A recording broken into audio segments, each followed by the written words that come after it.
Hello, co-journeyers, and welcome back to The Truth So Help Me Good. I am your host, Barbara Landry, and together we continue to explore some of the bigger questions about this journey we call life, with inspiration from my upcoming memoir, The Truth So Help Me Good. Welcome to episode 15.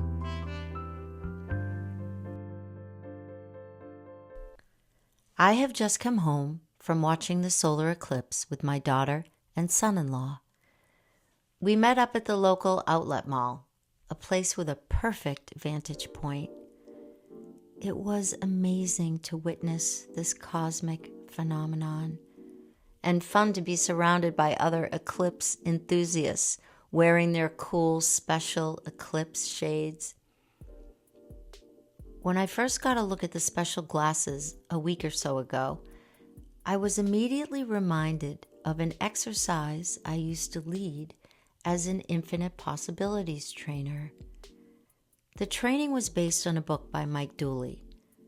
The premise is that our thoughts become things, or stated another way, what we think about, we create. The training exercise was from the very first session and involved setting up a blank easel or whiteboard and calling it reality. I had a bunch of different colored sunglasses and handed them out to each participant. They were asked to put them on and view reality. Then they traded with each other to see how reality was different. Each pair of sunglasses represents a perspective, a filter or a lens, which is different for every person. Each perspective is different, not right, not wrong, just different. Reality itself never changes. It is what it is. Only our perspectives change, and our perspective reflects our individual thoughts and beliefs about reality. In my memoir, in a chapter entitled Exile, I explore the idea of perception, and I quote, "There is a famous ambiguous drawing that some people see as an image of a young woman, while others, looking at the same picture, see an old crone. Scientists themselves have differing opinions as to the cause of this discrepancy. Some say the reasons are buried deep in the psyche of the observer, impenetrable by the conscious mind. It causes me to wonder exactly what it was that my mother saw when she looked at me as a 14-year-old teenager, and what things were buried deep within her that shaped the picture that was me." End quote. Our thoughts are shaped by our beliefs about ourselves, about others, about the world in which we live. It is our beliefs that create the filter or lens through which we experience our individual reality.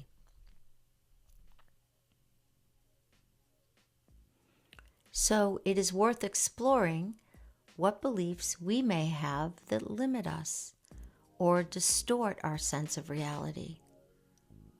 I know for me, I spent many years of my life either consciously or subconsciously believing that I wasn't enough.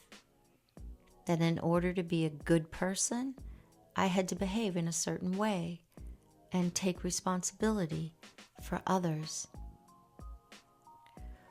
When my daughter Liza, my son-in-law Gustavo, and I were at the outlet mall, sitting on the tailgate of their truck, donning our eclipse shades, we talked about the idea of lenses and how they affect our reality. Gustavo asked, Can those lenses be changed? I shared that I distinctly remembered a time when I visited with my mother one day just a few years ago. We were going to make potato luckies together for Hanukkah. When I got there, she had been in the kitchen all day, and I could see she was tired. I felt a shift inside when seeing her, where instead of seeing her through my lens of what she can do for me, I saw her through the lens of what I can do for her. My perspective had shifted from a longing to a sense of compassion. My reality of my mother changed in that moment.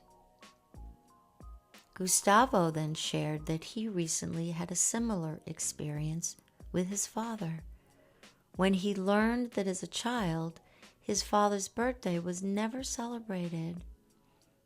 Learning this about his father caused Gustavo to see him differently, caused him to feel empathy for him and open his heart. Gustavo's reality of his father is now changed. We can change our underlying beliefs by changing our thoughts, words, and actions.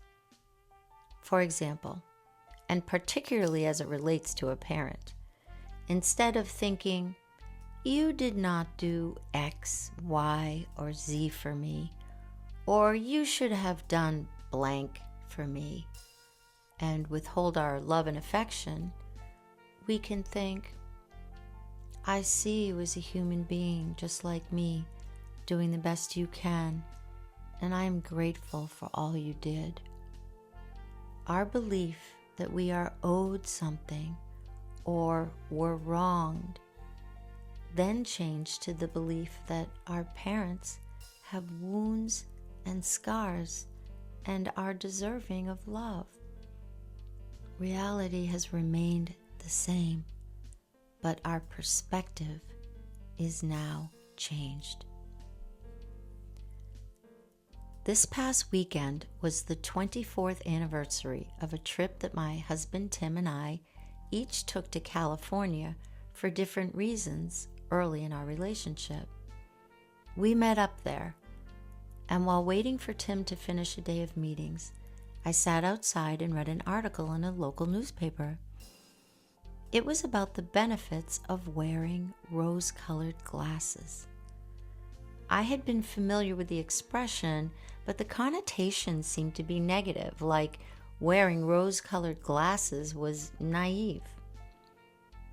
This article talked about the benefits of seeing the world through rose-colored glasses, particularly in a relationship. That seeing someone we love and care about in the most positive light is uplifting, and if thoughts become things, helps to create a perspective of reality that elevates. It totally made sense to me. Moments after finishing the article, Tim came bounding toward me, having finished his meetings, and announced with a big smile, "I am so happy you are here." His perception of reality was filled with optimism and gratitude, and that is what he created through his thoughts, words, and actions. That was his reality. And in so doing, it also became mine. It may be more important now than ever to be conscious of the lens through which we experience our reality. I hear so many people lament about following the news and how challenging it is. Our beliefs, thoughts, words, and actions may not change reality, but they can impact our experience of it. To believe that there is much good in the world, to believe there is beauty in nature, art, music, literature, and people. To believe that there is something bigger than what we see, and that life has meaning and purpose. We can create our reality by choosing the lens through which we see it. What does yours look like? I would like to end this episode with an excerpt from the book Alone by Admiral Richard E. Byrd in celebration of the solar eclipse that took place today. The day was dying, the night being born, but with great peace. Here were the imponderable processes and forces of the cosmos, harmonious and soundless. Harmony, that was it. That was what came out of the silence. A gentle rhythm, the strain of a perfect chord, the music of the spheres, perhaps. It was enough to catch that rhythm momentarily, to be myself a part of it. In that instant, I could feel no doubt of man's oneness with the universe. The conviction came that the rhythm was too orderly, too harmonious, too perfect to be a product of blind chance. That, therefore, there must be a purpose in the whole, and that man was part of that whole and not an accidental offshoot. It was a feeling that transcended reason, that went to the heart of man's despair and found it groundless. The universe was a cosmos, not a chaos. Man was as rightfully a part of that cosmos as were the day and night. Thank you, co-journeyers, for listening. I look forward to being with you again soon. Take care and be well.